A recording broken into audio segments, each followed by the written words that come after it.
प्रेम और भक्ति का मार्ग। हे मनुष्यों, इस संसार में सबसे बड़ा धर्म प्रेम है। प्रेम ही वो शक्ति है जो तुम्हें मुझसे जोड़ती है, जो तुम्हें एक दूसरे से जोड़ती है और जो तुम्हें इस सृष्टि से जोड़ती है। प्रेम के बिना जीवन अधूरा है, सूखा है और निरर्थक है। मैंने गोपियों और ग्वालों के साथ जो प्रेम लीलाएं रची, वे केवल क्रीड़ाएं नहीं थीं, बल्कि वे प्रेम के वास्तविक स्वरूप को दर्शाती थीं। जब तुम किसी से निस्वार्थ प्रेम करते हो तो तुम वास्तव में मुझसे प्रेम करते हो, क्योंकि मैं ही प्रेम का सार हूं। भक्ति का मार्ग भी प्रेम का ही मार्ग है। जब तुम मुझे अपने हृदय में स्थान देते हो, जब तुम मेरे नाम का स्मरण करते हो, मेरे गुणों का गान करते हो, तो तुम मुझसे एकाकार हो जाते हो। भक्ति केवल पूजा पाठ या कर्मकांड नहीं है, बल्कि यह तुम्हारे हृदय की शुद्धि है, तुम्हारे मन का समर्पण है। जैसे एक बच्चा अपनी माँ पर पूरी तरह निर्भर रहता है, वैसे ही तुम भी मुझ पर पूर्ण विश्वास रखो। मैं तुम्हें कभी अकेला नहीं छोड़ूंगा। कर्म योग भी भक्ति का ही एक अंग है। अपने कर्तव्यों का पालन निष्ठा से करो, फल की चिंता मत करो। कर्म करते समय ये भाव रखो कि तुम मेरे लिए कर्म कर रहे हो, क्योंकि मैं ही इस सृष्टि का नियंता हूं। जब तुम इस भाव से कर्म करते हो तो तुम्हारे कर्म बंधन नहीं बनते, बल्कि वे तुम्हें मुक्ति की ओर ले जाते हैं। धर्म और अधर्म का स्वरूप। इस संसार में धर्म और अधर्म का द्वंद्व अनादिकाल से चला आ रहा है।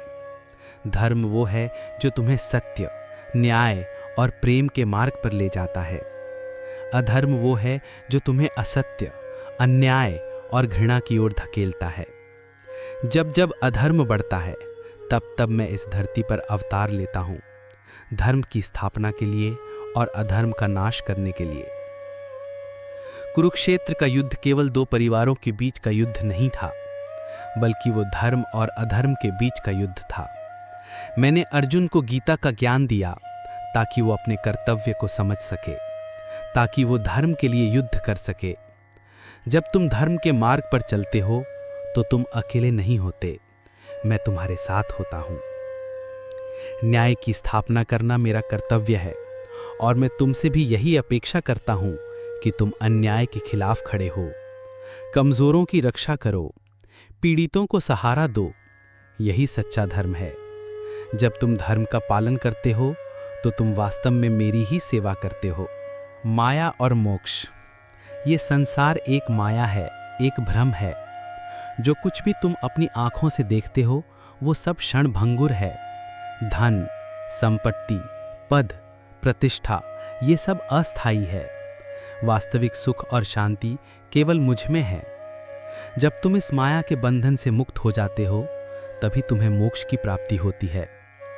मोक्ष का अर्थ ये नहीं है कि तुम इस संसार को छोड़कर चले जाओ।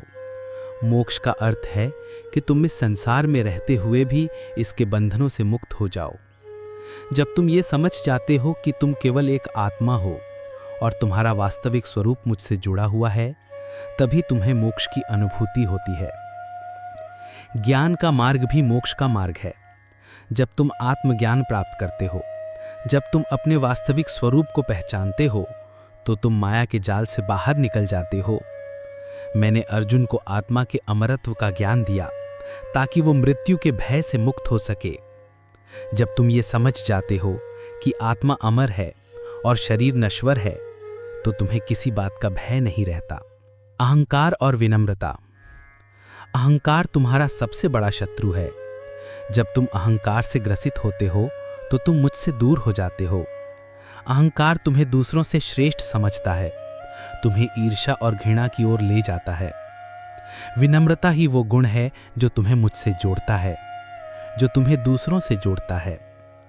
जब तुम विनम्र होते हो तो तुम अपनी कमियों को स्वीकार करते हो, तुम दूसरों से सीखते हो, तुम क्षमा करते हो। मैंने सुदामा के साथ जो मित्रता निभाई वो विनम्रता का ही एक उदाहरण था। सुदामा गरीब था, लेकिन उसके हृदय में मेरे प्रति सच्चा प्रेम था और मैंने उसके प्रेम को स्वीकार किया। विनम्रता से ही तुम्हें ज्ञान की प्राप्ति होती है। जब तुम ये स्वीकार करते हो कि तुम सब कुछ नहीं जानते, तभी तुम सीखने के लिए तैयार होते हो। मैं तुमसे भी यही अपेक्षा करता हूँ कि तुम विनम्र बनो, अहंकार का त्याग करो।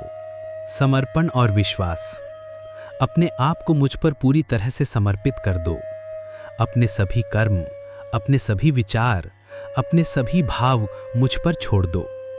जब तुम मुझ पर पूर्ण विश्वास रखते हो तो मैं तुम्हारी सभी चिंताओं को दूर कर देता हूँ। मैं तुम्हारी रक्षा करता हूँ, मैं तुम्हें सही मार्ग दिखाता हूँ। जब तुम समर्पित होते हो तो तुम मेरे साथ एक हो जाते हो। तुम्हारी इच्छा मेरी इच्छा बन जाती है और मेरी इच्छा तुम्हारी इच्छा बन जाती है। यही सच्ची भक्ति है, यही सच्चा योग है। कलयुग में नाम संकीर्तन सबसे सरल और सबसे प्रभावी तरीका है मुझसे जुड़ने का। मेरे नाम का जाप करो, मेरे गुणों का गान करो। जब तुम मेरा नाम लेते हो तो तुम वास्तव में मुझसे ही बात करते हो। मैं हर जगह हूँ, हर प्राणी में हूँ, हर कण में हूँ। इस संसार में जो कुछ भी है वो सब मेरा ही स्वरूप है। तुम मुझसे अलग नहीं हो, मैं तुमसे अलग नहीं हूँ। हम सब एक हैं। इस सत्य को जानो, इस सत्य को जियो। यही मेरी अमृतवाणी का सार है। जीवन का उद्देश्य। जीवन का वास्तविक उद्देश्य क्या है? क्या ये धन कमाना है, या प्रसिद्धि प्राप्त करना है, या परिवार का पालन पोषण करना है? ये सब जीवन के अंग हैं, लेकिन ये जीवन का वास्तविक उद्देश्य नहीं है।